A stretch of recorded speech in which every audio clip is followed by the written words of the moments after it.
So Jimmy LaFontaine basically was an independent operator. He operated the Maryland Sportsman's Club, Jimmy's Place, and it was very profitable. Jimmy LaFontaine started his gambling career in Jackson City. They call him one of the last of the gaslight gamblers. And that was in 1901. So when that operation shut down in Jackson City, then he moved to Maryland, Bladensburg on the DC line, and started the Maryland Sportsman Club. What he learned from Jackson City, he put in effect in Maryland. So in his club, there was no women, no alcohol, no weapons. He would not buckle on those rules because he learned from Jackson City that people, they didn't mind gambling. It was all the peripheral riffraff that would come with it, you know. So, one interesting note over the years, one of Jimmy LaFontaine's customers was J. Edgar Hoover. Now, and everybody knew J. Edgar Hoover was a big-time gambler. So when he did show up at the Jimmy's Place with his security, who were armed, Jimmy wouldn't budge. No weapons. J. Edgar wanted to gamble, so he relented. You know, he went in there with no guns, no weapons. But, you know, he was pretty safe in there, I would say.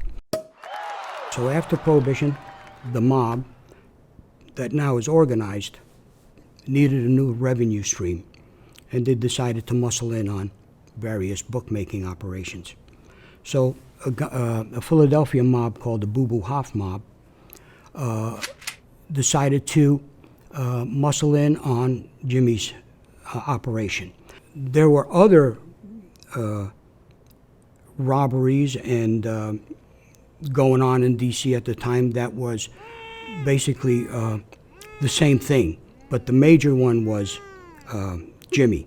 So the mob wanted to keep infiltrating into the D.C. rackets very low-key, because they didn't want to mess with federal law enforcement now, which D.C. was a federal city.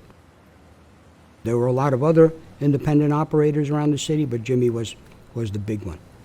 So Boo Boo Hoff, the Philadelphia mob, came down and actually kidnapped Jimmy. They took him to rural Virginia and held him for a week. They didn't rough him up or anything, but they did want to take over his business, but they also wanted a ransom of $40,000. And they waited, and nobody came through with the money. So they finally told Jimmy, how come nobody's coming to pay your ransom? And Jimmy says, well, I'm the only one I know who's got that kind of money. So they were playing cards too at the time, and Jimmy was beating them to while away the time. So they drove him back home. Jimmy went into his house. Now this story comes from Jimmy's manager's son that I believe he told it to Regardie's magazine. That Jimmy went into his house, came back out with 40 $1,000 bills. He took two $1,000 bills, put them in his pocket, and gave the rest of the money to the kidnappers. Said, this is my winnings from the card game. That was a mutual breakup. But from then on, the mob was in on Jimmy's operation.